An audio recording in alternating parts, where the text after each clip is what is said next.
Gabriel stepped through the threshold into a large room, or it would have been large if Sharp had not been present. The eight-legged bat person took up a considerable portion of the space. Now, I would just like to offer a reminder that due to your homeworld, you will need to decontaminate every time you leave your room, Sharp explained. A little light turned green, and the door opened into a vast apartment complex. The room was expertly furnished, and everything was suited to his proportions. The only exceptions were the doors and halls, which needed to be large enough to let hotel staff and emergency services in. All furnishings have been designed with deaf orders in mind, and even your strength will find them difficult to break, Sharp explained. Gabriel chuckled. The idea that humans were in some way exceptional was rather comical to him. Sharp did not respond to his laugh, seemingly utterly unaware of its meaning. You will find the gravity controls by every door frame next to the light switch. However, if you would prefer voice controls, you may set them up yourself using the step-by-step guide provided, stated Sharp, gesturing the touchscreen by the front door. Do keep in mind that if you have guests over, that they will be required to wear a full face mask to prevent infection, she said, as Gabriel peered into the bedroom. He sighed. The bed was colossal, making a king size look puny by comparisons. It seemed the furniture knew that just about everyone loved giant beds. I will, replied Gabriel.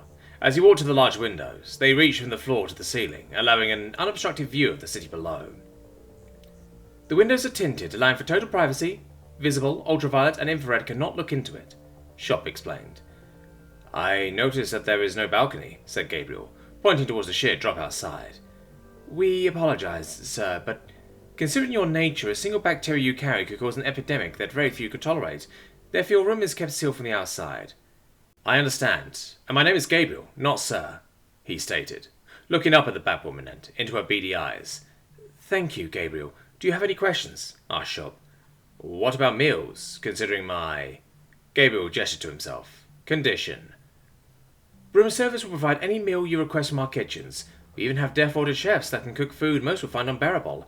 It will be set up in exclusive dumbwaiter and delivered to your kitchen, answered Sharp. If you prefer to dine in a more social setting, we have a special restaurant on the 51st floor. As you can imagine, it receives very little business, and therefore the service is excellent, she added. Finally, as previously mentioned, you have a personal kitchen. Therefore, if you would prefer to cook your own meals, ingredients can be requested from the tower's larders and sent to you, Sharp said. You'll just send me ingredients, no extra cost? Asked Gabriel, raising an eyebrow and then rolling his eyes once he realized that she could neither see it, nor would she understand what it meant if she did. This is a penthouse suite, Gabriel. You've already paid for everything unless, of course, you request anything illegal, Sharp explained.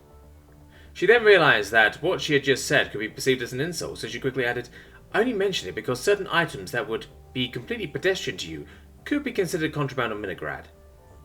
Gabriel nodded in agreement. That did indeed make complete sense. Anything else? Asked Sharp. Gabriel shook his head and replied, Nothing that comes to mind. If I have any more questions, I will ask. Sharp was about to leave the room when she turned and asked, Gabriel, might I make a request? Very well, he said, waiting patiently. If it is not too much trouble, I would like to wait in the room as you turn the gravity up. I've always been curious what insane gravity was like, she explained. Can't you just do it in your own home? Asked Gabriel. Sharp chaffed, which Gabriel assumed was her species equivalent to shaking her head. Due to safety concerns, it is illegal to have your gravity over 3% higher than your homeworld's baseline. However, many visiting deaf holders positioned the local government to have that rule rescinded for them, so you can push the gravity up to 20% higher than your homeworld, as long as you understand that no party upon Minigrad is legally responsible for any injuries you might occur. Sharp explained. Gabriel shrugged his shoulders and approached the nearest console. Several options were available. Curtains, lights, temperature, airflow, oxygen content, humidity. There it was. Gravity. Gabriel pressed the icon, shaped like a planet, and a new interface came up.